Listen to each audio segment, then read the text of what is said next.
Hello everyone and welcome to my little corner of the internet. My name's Michael and I'm bitten by a radioactive book. Today I'm here to bring you the review of With Blood Upon the Sands by Bradley P. Beaulieu. It's the second installment in his The Song of the Shattered Sands series. And without further ado, let's get started. As it is a second installment and I try to be spoiler free, I don't go into too much detail about the story that we're getting.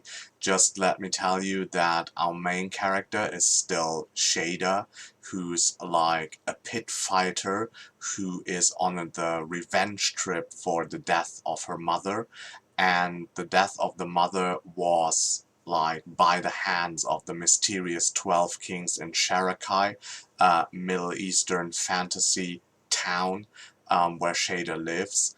And these 12 kings seem to be immortal, have various powers given to them or bestowed upon them by the gods. She tries to infiltrate the households of the kings and become like an elite fighter there, I think called a sword maiden.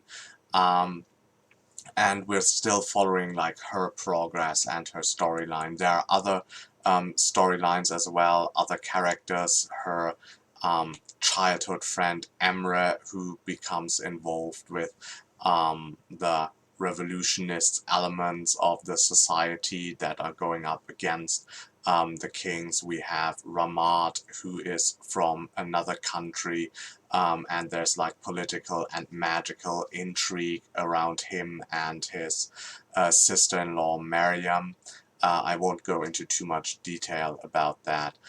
Over the course of this book, we're also gaining like new perspectives, new points of view, mainly by Davoud, who's a scholarly friend of Cheda, and also of Ishan, who is one of the 12 kings actually, and that gives us an interesting perspective into the ways the relationship between the kings work, how the politics in the city work, and I think it's like a very good build upon which was the groundwork in 12 Kings, and with these new characters the world is getting fleshed out even more.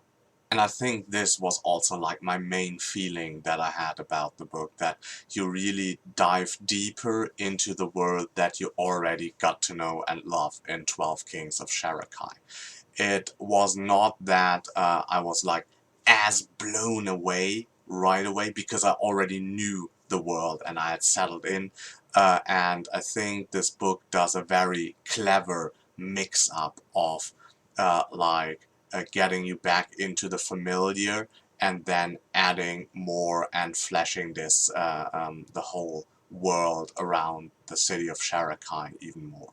I also love like the mystical and magical elements of the story. They are very unique, and I haven't read those things before. I love the way that, for example, the petals work. There are like flower petals that give people who like lay them under the tongue more powerful abilities, and the sword maidens use those to drug themselves up before fights. That is kind of an interesting concept, and so you can see that the ideas and the flow together of familiar Eastern Middle Eastern fantasy tropes and really unique ideas come together in a modern setting and in a modern story. And that is like a great achievement, and I can't wait to read the next book in the series. So that's it for today's review. I hope you enjoyed this video. If you did, please hit the like button. If you want to see more of me, subscribe to my channel. And until next time, I hope you get bitten by a really good book too. Bye.